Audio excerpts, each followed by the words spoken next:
Training food আমাকে সীমিত রাখতে হবে, নট এভরি ফুড, অর্থাৎ কার্বোহাইড্রেট।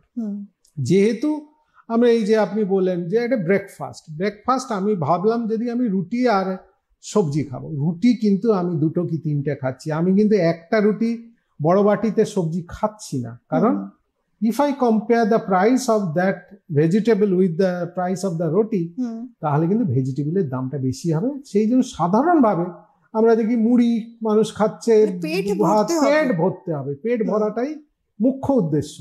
কিন্তু যদি আমি ওয়েস্টার্ন ডায়েট দেখি, ওয়েস্টার্ন ডায়েটে কিন্তু প্রোটিন, এই সমস্ত ভেজিটেবলস এইগুলো সেন্ট্রাল পার্ট, তারা কিন্তু কার্বোহাইড্রেট কম ইনটেক করে।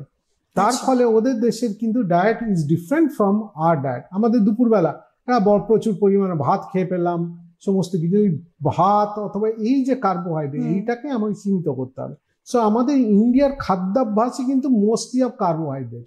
যেখানে যাই আমি ওয়েস্টার্ন পার্ট অফ ইন্ডিয়াতে যাই, যেখানে রুটি খায়, আমরা ইস্টার্ন ইন্ডিয়া, সাউথ ইন্ডিয়া ভাবি যেখানে চাল জাতীয় দ্রব্য খায়।